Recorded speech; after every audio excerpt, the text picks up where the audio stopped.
ಎಲ್ಲರಿಗೂ ದೀಪಾವಳಿ ಹಬ್ಬದ ಲಕ್ಷ್ಮೀ ಹಬ್ಬದ ಶುಭಾಶಯಗಳು. ಎಲ್ಲರೂ ಹೇಗಿದ್ದೀರಾ? ಚೆನ್ನಾಗಿದ್ದೀರಾ ಅಂತ ಭಾವಿಸ್ತೀನಿ. ಈ ದಿನ ನಮ್ಮ ಒಂದು ಲಕ್ಷ್ಮೀ ಪೂಜೆ ಹೇಗೆ ಸ್ಟಾರ್ಟ್ ಆಯಿತು ಅಂತ ನೋಡಿ ನಾನು ತೋರಿಸ್ತಾ ಇದ್ದೀನಿ ಸ್ಕ್ರೀನ್ ಮೇಲೆ ನೋಡಿ. ಫಸ್ಟ್ ನಮ್ಮ ಒಂದು ಮನೆ ಬಾಗಿಲನ್ನು ನಾವು ಅಲಂಕಾರ ಮಾಡುವಂಥದ್ದು ಹಿಂದೂ ಸಂಪ್ರದಾಯದ ಒಂದು ಲಕ್ಷಣ. ಸೊ ಹಾಗಾಗಿ ನಾನು ಇಲ್ಲಿ ಮನೆಯ ಎಲ್ಲ ಕೆಲಸಗಳನ್ನು ಮುಗಿಸಾದ್ಮೇಲೆ ಏನು ಮಾಡಿದೆ ಅಂತ ಹೇಳಿದರೆ, ಸ್ನಾನ ಮಾಡ್ಕೊಂಡು ಏನು ಮಾಡಿದೆ, ಮೊದಲ ಬಾರಿಗೆ ನಾನು ಏನು ಮಾಡಿದೆ, ನನ್ನ ಬಾಗಿಲಿನ ಒಂದು ಮನೆಯ ಒಂದು ಫ್ರಂಟ್ ಬಾಗಿಲಿನ ಒಂದು ಅಲಂಕಾರವನ್ನು ಕೂಡ ಮಾಡಿದ್ದೀನಿ. ಹಾಗೆ ಬೆಳಗ್ಗೆ ಎದ್ದ ತಕ್ಷಣ ಹೊಸಲನ್ನು ತೊಳೆದು ಅರಿಶಿನ ಕುಂಕುಮ ಇಟ್ಟು ಅದನ್ನು ಅಲಂಕಾರ ಮಾಡುವಂಥದ್ದು ಒಂದಾದರೆ, ಸೊ ಬಾಗಿಲಿಗೆ ಹೂವನ್ನು ಹಾಕುವಂಥದ್ದು ಕೂಡ ಒಂದು ಹಬ್ಬದ ಒಂದು ಸಂಕೇತವೇ ಕೂಡ ಸರಿ. ಹಾಗಾಗಿ ಮನೆಯನ್ನು ಎಷ್ಟೇ ಕ್ಲೀನ್ ಮಾಡಿದರೂ ಕೂಡ ಹಬ್ಬದ ದಿನ ಕ್ಲೀನ್ ಮಾಡುವಂಥದ್ದು ತುಂಬಾ ವಿಶೇಷ. ಹಾಗೆ ನಾನು ಬಾಗಿಲಿಗೆ ಅರಿಶಿನದಿಂದ ಏನು ಮಾಡಿದೆ ಅಂತ ಹೇಳಿದೆ, ಸ್ವಸ್ತಿಕ್ ಚಿಹ್ನೆಯನ್ನು ಬರೆದೆ. ಹಾಗೆ ಓಂ ಮತ್ತು ಶ್ರೀ ಅನ್ನುವಂಥ ಒಂದು ಚಿಹ್ನೆಗಳನ್ನು ಕೂಡ ಬರೆದಿದ್ದೀನಿ.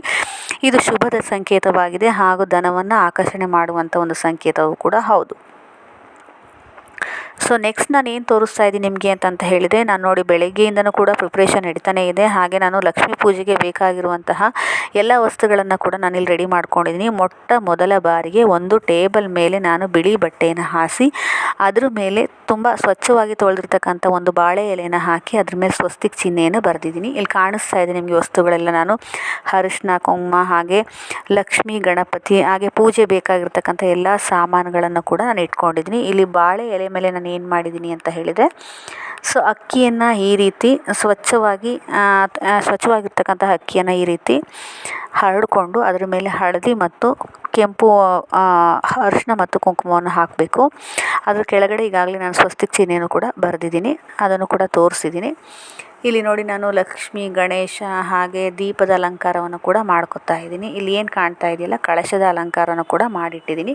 ಇಲ್ಲಿ ನಿಮಗೆ ಕಾಣಿಸ್ತಾ ಇದೆಯಲ್ಲ, ಸೊ ಇಲ್ಲಿ ಏನು ಅಂತ ಹೇಳಿದರೆ ಅಂಗದಾರ ಆಗಿರ್ಬೋದು ಅಥವಾ ಗೆಜ್ಜೆ ವಸ್ತ್ರ, ಹಾಗೆ ಇಲ್ಲಿ ನಾವು ಕಾಣಿಸ್ತಾ ಇರ್ತಕ್ಕಂಥ ಪಲಾವ್ ಎಲೆ ಹಾಗೆ ಲಾವಂಚ ಬೇರು, ಹಾಗೆ ನಾವು ಚಕ್ಕೆ ಲವಂಗ ಮೆಣಸು ಹಾಗೆ ಗೋಮತಿ ಚಕ್ರ ಹಾಗೆ ಲೋಟಸ್ ಸೀಡ್ಸು, ಸೊ ಅರಿಶಿಣದ ಕೊಂಬು ಹಾಗೆ ಹೊಸ ಬತ್ತಿಗಳನ್ನು ಕೂಡ ಮಾಡಿಟ್ಕೊಂಡಿದ್ದೀನಿ. ಹಾಗೆ ಸ್ವಲ್ಪ ಬಿಳಿ ಎಳ್ಳು, ಸ್ವಲ್ಪ ಅಕ್ಕಿ, ಬಿಳಿ ಸಾಸಿವೆ ಎಳ್ಳಲ್ಲ ಬಿಳಿ ಸಾಸಿವೆ ಹಾಗೆ ಅಕ್ಕಿಯನ್ನು ಕೂಡ ಇಟ್ಕೊಂಡಿದ್ದೀನಿ. ಹಾಗೆ 5 ಕಾಯಿನನ್ನು ಕೂಡ ಇಟ್ಕೊಂಡಿದ್ದೀನಿ. ಹಾಗೆ ಲೋಟಸ್ ಬೀಜ ಹಾಗೆ 5 ಲವಂಗ 5 ಚಕ್ಕೆ ಕಾಣಿಸ್ತಾ ಇದೆ, ಗೋಮತಿ ಚಕ್ರ ಹಾಗೆ ಜವಾದು ಪೌಡರನ್ನು ಕೂಡ ಇಟ್ಕೋಬೇಕು. ಅದು ತುಂಬಾ ಇಂಪಾರ್ಟೆಂಟು ನಮ್ಮ ಒಂದು ಲಕ್ಷ್ಮೀ ಪೂಜೆಗೆ. ಯಾಕೆ ಅಂತ ಹೇಳಿದರೆ ಅದರ ಸುವಾಸನೆಯಿಂದನೇ ತಾಯಿ ಮಹಾಲಕ್ಷ್ಮಿ ಬರುವಂಥದ್ದು. ನೋಡಿ ಇಲ್ಲಿ ಏಲಕ್ಕಿ ಕಾಣಿಸ್ತಾ ಇದೆ, ಹಾಗೆ ಅಕ್ಕಿ ಕಾಣಿಸ್ತಾ ಇದೆ ನೋಡಿ. ಏನು ಚಕ್ಕೆ ಲವಂಗ ಮೆಣಸು ಹಾಗೆ ಬೇರು, ಅಲ್ಲಿರ್ತಕ್ಕಂಥದ್ದು ಪಚ್ಚ ಕರ್ಪೂರನೂ ಕೂಡ ನಾನು ತೋರಿಸ್ತಾ ಇದ್ದೀನಿ.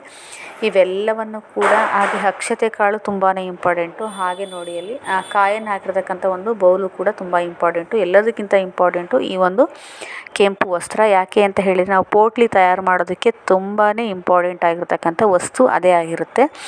ಸೊ ಹಾಗಾಗಿ ನಾನು ಇಲ್ಲೆಲ್ಲನೂ ಕೂಡ ರೆಡಿ ಮಾಡ್ಕೊತಾ ಇದ್ದೀನಿ. ಮೊದಲೇ ಬಾರಿಗೆ ಏನು ಮಾಡಿದ್ದೀನಿ ಅಂತ ಹೇಳಿದ್ರೆ ಅರಿಶಿನ ಕುಂಕುಮವನ್ನು ಹಾಕಿ ಏನು ಮಾಡಿದ್ದೀನಿ, ಕಳಶ ರೆಡಿ ಮಾಡ್ಕೊಂಡಿದ್ದೀನಿ. ನೋಡಿ ಲಕ್ಷ್ಮಿಯ ಒಂದು ಕೃಪಾ ಕಟಾಕ್ಷ ನಮ್ಮ ಮೇಲಿದೆ ಅನಿಸುತ್ತೆ. ನಾನಿವತ್ತು ಮಾರ್ಕೆಟಿಗೆ ಹೋದಾಗ ನನಗೆ ಇಲ್ಲಿ ಕಮಲದ ಹೂಗಳು ಕೂಡ ಸಿಕ್ತು.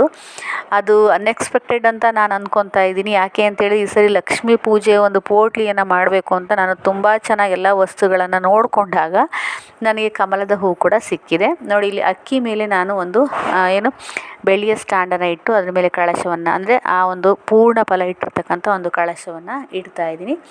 ಸೊ ಅದಕ್ಕೆ ನಾನು ಕೆಂಪು ವಸ್ತ್ರವನ್ನು ನಾನೇನು ಮಾಡ್ತಾಯಿದ್ದೀನಿ, ಉಡಿಸ್ತಾ ಇದ್ದೀನಿ. ಹಾಗೆ ನಮ್ಮಲ್ಲಿರ್ತಕ್ಕಂಥ ಒಂದು ವಿವಿಧ ರೀತಿಯ ಹೂಗಳಿಂದ ಏನು ಮಾಡಿದೆ, ಅಲಂಕಾರ ಮಾಡಿದೆ. ನಿಮಗೆ ಕಾಣಿಸ್ತಾ ಇದೆ ಕಮಲದ ಹೂವಿನಿಂದನೂ ಕೂಡ ನಾನು ಅಲಂಕಾರವನ್ನು ಮಾಡಿದ್ದೀನಿ. ಸೊ ಹಾಗೆ ಕಂಪ್ಲೀಟಾಗಿ ನಾನು ಅಲಂಕಾರ ಹೇಗೆ ಮಾಡ್ತಾ ಇದ್ದೀನಿ ಅಂತ ಸ್ವಲ್ಪ ಚುಟುಕು ವೀಡಿಯೋಗಳನ್ನು ಹಾಕ್ಕೊಂಡು ಅದನ್ನೆಲ್ಲವನ್ನು ತೋರಿಸ್ತಾ ಇದ್ದೀನಿ ನಿಮಗೆ. ನೋಡಿ ನನ್ನ ಲಕ್ಷ್ಮೀ ಪೂಜೆ ಹೀಗಿತ್ತು.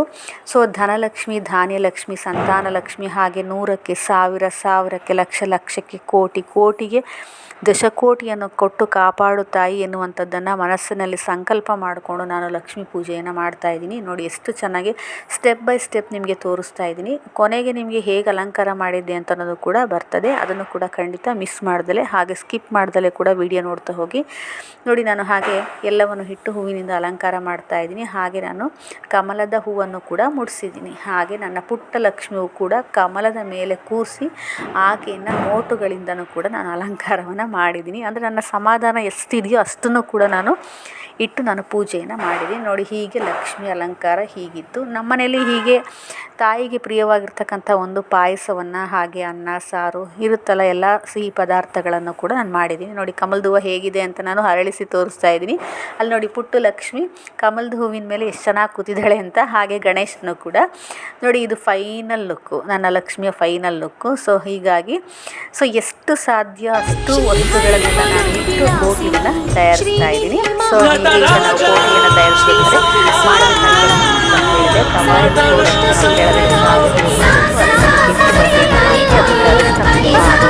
ನಿಮಗೆ ಹಿಂದೆ ಬೇಕಿರ್ತಕ್ಕಂಥ ಎಲ್ಲ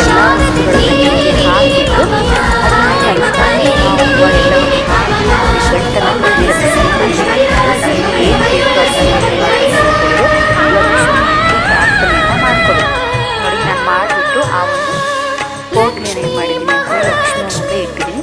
ಸೊ ನಾನೀಗ ಎಲ್ಲ ಅಲಂಕಾರವನ್ನು ಮಾಡಿ ಏನು ಮಾಡಿದೆ, ಪೂಜೆಯನ್ನು ಮಾಡಿದೆ. ಸೊ ನನ್ನ ಲಕ್ಷ್ಮೀ ಪೂಜೆ ಹೀಗಿತ್ತು. ನೀವು ಕೂಡ ಹೇಗೆ ಲಕ್ಷ್ಮೀ ಪೂಜೆಯನ್ನು ಮಾಡಿದೆ ಅಂತ ದಯವಿಟ್ಟು ಕಮೆಂಟ್ ಬಾಕ್ಸಲ್ಲಿ ನನಗೆ ತಿಳಿಸಿ. ನೋಡಿ, ನಾನು ಕಾಣಿಸ್ತಾ ಇದೆ ನಿಮಗೆ ಹೇಗಿದೆ ಅಂತ.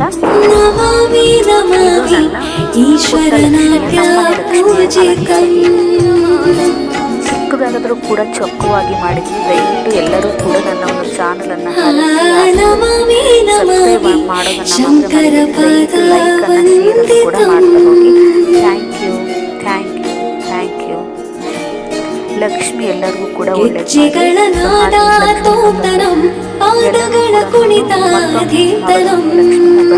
ಸಂಗೀತ ಸಾಹಿತ್ಯ ಆನಂದ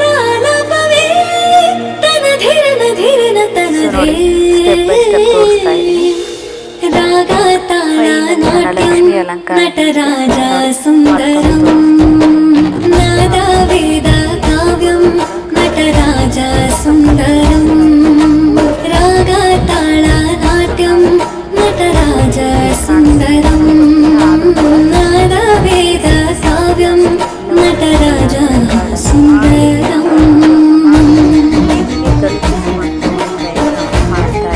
ದಯವಿಟ್ಟು ನನ್ನ ಚಾನಲನ್ನು ಸಬ್ಸ್ಕ್ರೈಬ್ ಮಾಡೋದು ಮಾತ್ರ ಮರೆಯಬೇಡಿ.